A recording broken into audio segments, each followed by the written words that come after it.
दुसरं मी दोन बाजू तुम्हाला विचारतो. तुम्ही सकाळी सांगितलं बाबाचा इल्ल्याप्रमाणे गुन्हेगार तुम्ही किन्नर पाहिजे फळ आणलेला तुम्ही ते जीवन जगता. जेव्हा तुम्ही यौवनमध्ये आल्यावर जा मुलीशी प्रेम पसंद एकेकडे भूगाजी आहे भूक अवमान चोरी कराया आणि दुसरीकडे एक प्रेम पसंत हा दोन्ही कसं हाताळला मुलीला. खरं तर प्रेमाला काही जात नसते, प्रेमाला भाषा नसते. प्रेम हे प्रेम असतं. पण बरेच लोकांना वाटतं की दलित लेखक म्हणलं की प्रेमात कसं काय पडू शकतात. अरे पण तो दलित असला तरी तो तोही माणूस आहे आणि माणूस माणसाशी प्रेम नाही करणार तर कोणाशी करणार. आणि म्हणून माझ्या प्रकरणामध्ये उचल्यामध्ये शोभा नावाची ही जी मुलगी होती ती पण माझ्या क्लासमध्ये होती. हळूहळू ओळख झाली आणि तिच्या प्रेमात पडलो. हे होतं पण ह्याची सजा मला पण बघावं लागली तिलाही. म्हणजे प्रेम अशा एका जातीच्या बाहेर जाऊन करणं हे सुद्धा गुन्हा ठरू शकतो. माझ्या मित्रांनी मला बोलवून आम्हाला ठोकलं, मला मारलं आणि त्या प्रेमिकेला शोभाला तिच्या आईवडिलाला कळल्यानंतर तिने गरम उलटण तिच्या गालावर डागलं आणि तिलाही मारलं आणि मी मार खाल्ला. म्हणजे प्रेमाचे दुश्मन प्रत्येक ठिकाणी आहेत. प्रेम करू देत नाहीत अशी परिस्थिती आहे. मी एकदा सांगितलं होता कुठेतरी सांगितलं ऐकलोय तुमचं ते प्रेम झालं लगीन झालं नाही ठीक आहे पण त्यांचं तिला एकदा तुम्हाला येऊन भेटला तुम्ही नाम कमवलेलं आहे एक अर्थात एक मोठी लेखेला त्याचं मोळ्या तुम्हाला ओळख करून दिला काय बरं कसं आहे तुम्ही नाही ही गोष्ट खरी आहे की त्या मुलीचा त्याला खरं तर राग यायला पाहिजे माझ्याविषयी, परंतु त्याला का प्रेम झालं माहीत नाही.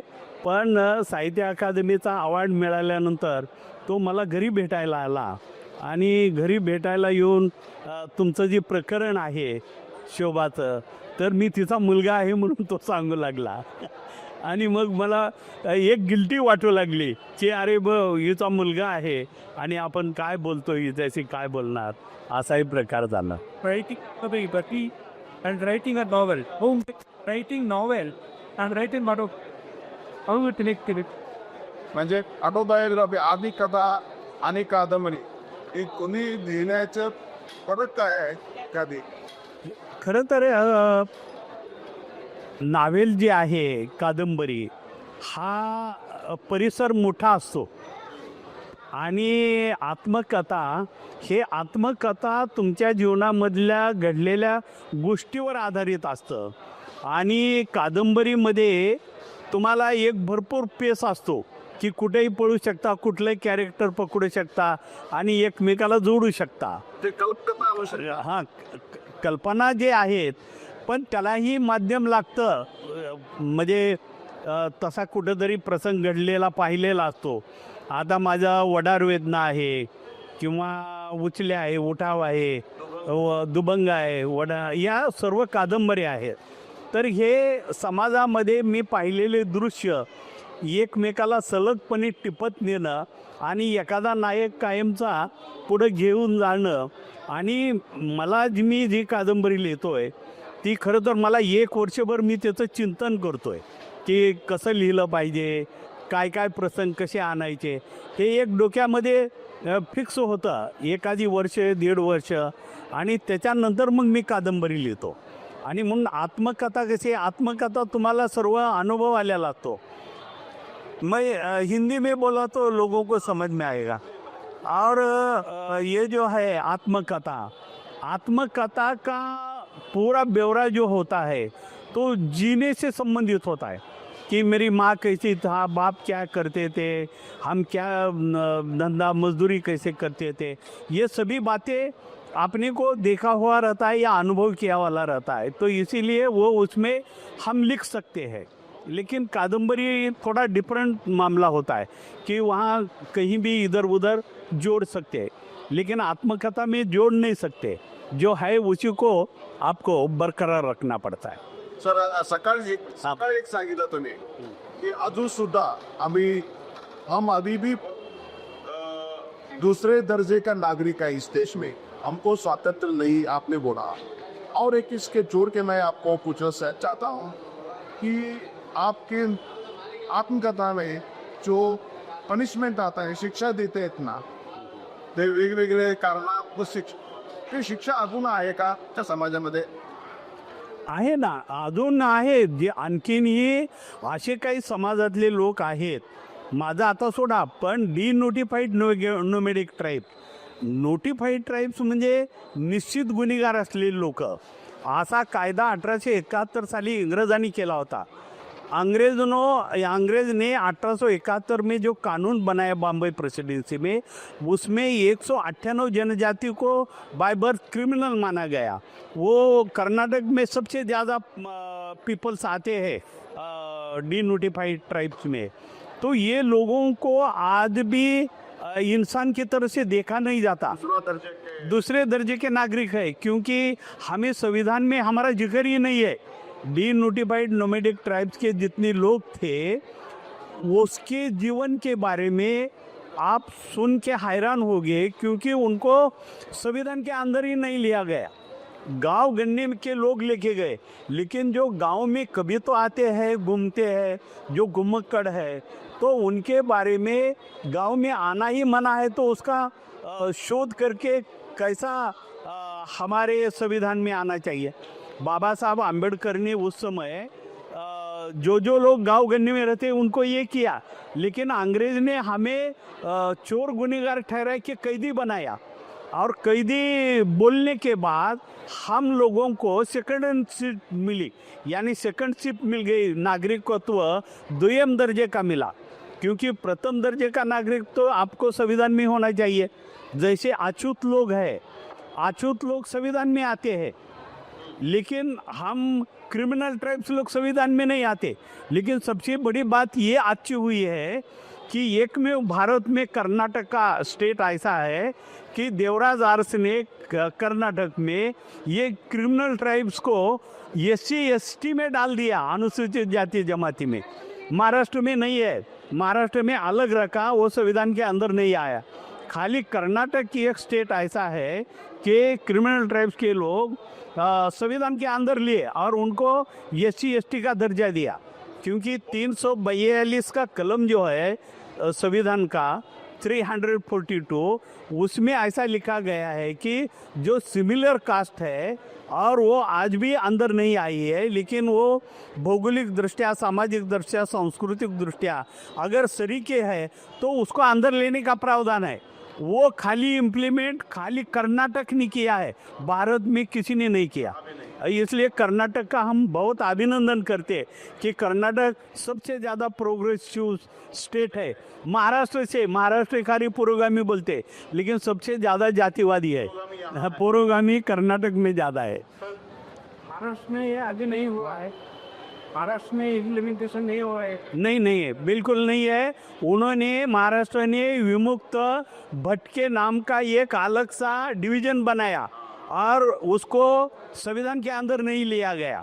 और उसके लिए कोई बजट नहीं बनता, कोई स्कूल का बजट नहीं, उनके लिए कोई प्रोत्साहन देने का बजट नहीं होता. नाम तो दिया है विमुक्त भटके जमाती. जमाती बोले तो आदिवासी, लेकिन आदिवासी की कोई सहूलत नहीं मिलती महाराष्ट्र में. इसके बारे में कोई प्रयत्न नहीं हुआ. नहीं, अभी बोलते हैं, हम लिखते हैं, इसलिए लोगों को पता चलता है. किसी को पता ही नहीं चलता, क्योंकि ऑलरेडी विमुक्त घुमन तो आदिवासी बोल रहे हैं.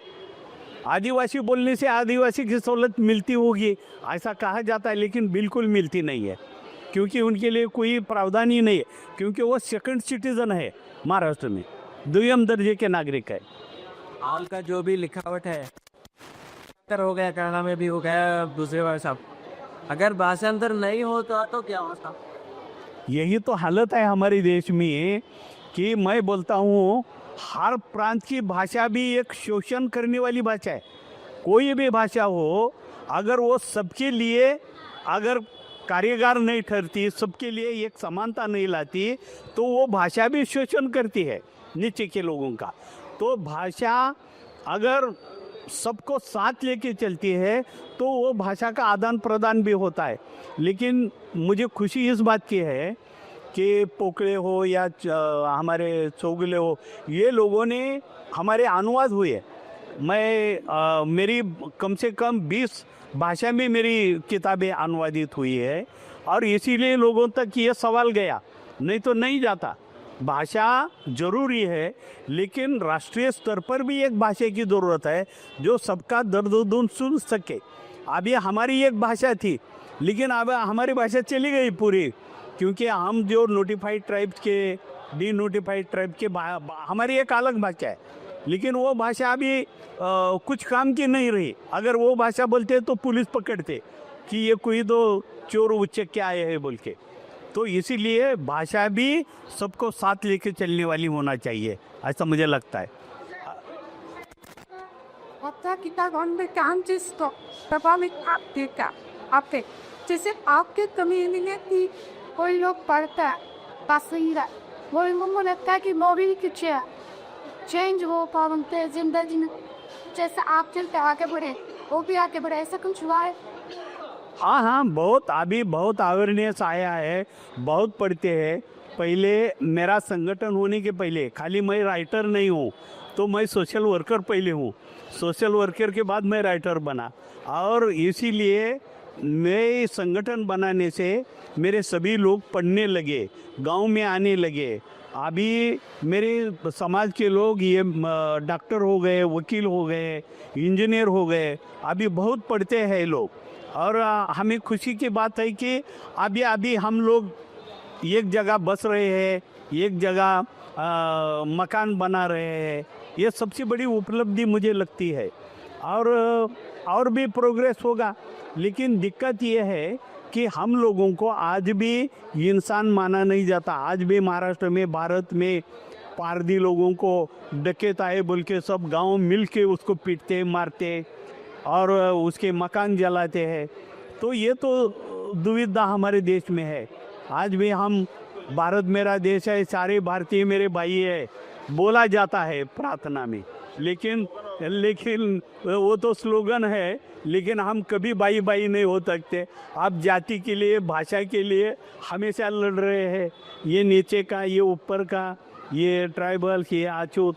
तो हमारे लेखक का दायित्व अभी बन रहा है कि हम सबको एक धागे में कैसा सबको देखेंगे, उनके बारे में लिखेंगे, सब मिलकर एक जगह आएंगे। छोटे उम्र के लेखकों में ये ऐसा ट्रेंड है कि कोई ऐसा सोशल इशू को छोड़ देना चाहिए, सिर्फ बाकी की ज़िंदगी के बारे में, म्यूज़िक के बारे में, आपके बारे में ऐसा लिखना। ये लेखक को सामाजिक दायित्व होना चाहिए कि नहीं होना चाहिए? आप नहीं, बहुत ज़रूरी है। अगर सामाजिक दायित्व नहीं है आपका, तो आपका लिखने का मतलब क्या है? एक तो आर्ट में कुछ भी करो, लेकिन अगर देश आगे बढ़ना है, अगर जनरेशन एक मेकों को सही करने के लिए होना है, तो राइटर का काम आज भी लिखने का है। परिस्थितियों को, भेदभाव को, डिस्क्रिमिनेशन को हमको लिखना ही पड़ेगा और आने वाले जनरेशन को पढ़ना पड़ेगा। अगर वो पढ़ेगा नहीं तो वो कुछ नहीं करेगा। आने वाले दिनों में भयानक शोषण बन जाएगा, फिर हम तो कुछ भी नहीं करेंगे। इसलिए बाबा साहब आम्बेडकर का हम धन्यवाद करते कि उन्होंने संविधान लिखा है कि सबको समानता दी है, महिलाओं को बराबरी का दर्जा दिया है, दलित को, आदिवासी को। इसलिए हम आज तक तो प्रवास अच्छा किया। आने वाले दिनों में क्या होगा मालूम नहीं है, कि अभी पूरी दुनिया ग्लोबल हो गई है। अगर ग्लोबल में और क्या होता है, इंसान बेचने का अगर काम शुरू हो गया, हो सकता है इंसान इधर के उधर बेचे जाएंगे कुछ काम के लिए, ऐसा भी हो सकता है। सर, मला आणखीन एक प्रश्न विचारायचा आहे। उपरा तुमचं उचल्या आणि विडा याच्यामध्ये साम्यता आणि वैषम्यता काय तुम्हाला दिसाय? हे बघा, काही गोष्टी, भूक एक अशी गोष्ट आहे की भूक ही सर्वालाच लागते, त्यामुळं भुकेचा प्रश्न सर्वच पुस्तकामध्ये सारखाच येणार। भूक लागली, माझ्या आईनं मला अर्धी भाकर दिली, कोरभर भाकर दिली आणि आम्ही कसं भांडण करत होतो, हा प्रश्न प्रत्येक ठिकाणी येणार. पण काही प्रश्न जे या निमित्तानं वेगवेगळे जरी दलिताचे आले तरी ते खूप महत्त्वाचे असतात. आणि म्हणून मला वाटते वेगवेगळे प्रश्न आत्मचरित्र अगर एक ही वर्ग के होंगे तो लेकिन विषय उसमें बहुत अलग अलग भी हो सकते हैं, भिन्न भिन्न. असताना तुमचं उचल्याचे काही प्रसंग मला आठवण येत आहे. पोलीस स्टेशनला त्याला जाऊन बडवतात, त्यांचं बरं होतोय का कथा नाही तो तरी दूर माणसाचा इथं तरी कुठेही चोरी झाला तर यांना उचल्या लोकांना पळून गेलं असतं ते. नाही, त्याचं कसं आहे की काही ठिकाणी जे एखादा लेखकाचं पुस्तक खूप प्रसिद्ध होतं, पॉप्युलर होतं, तर त्याची नक्कल अनेक लोक करतात. कारण माझ्यानंतर 100 आत्मचरित्र आमच्या या सर्व वेगवेगळ्या कम्युनिटीचे आले असतील आणि त्याच्यात तो काही प्रकार तो येतोच वाचण्यामुळं. आणि या निमित्तानं आता फार ही आहे, पण आपण विचार करूया. आता इथं आलं इन्स्ट्रुमेंट, आता गर्दी होईल. आपका अभी बारिश बंद हो गई क्या? चलते रहता है का? इससे ज़्यादा हमने अनुभव लिया है. ये तो कम से कम आप तो लोग है सर. एक प्रश्न, तुमचं कथेवर मी नाटक लिहिलं आणि त्यात माझा पहिला सीन तुमच्यातलं भारत ब्लेडला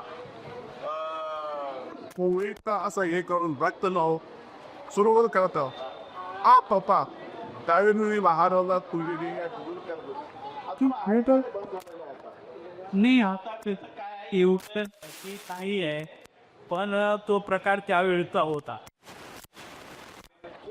एखादी चोरी करायला जायचं तर आपका देव मुझे पालुपल्ली, ये जो पहचान होती है और आदान प्रदान होता है तो वो जरूरी होता है और उसी से आदमी आगे जाता है या दौड़ता है, ऐसा मुझे लगता है.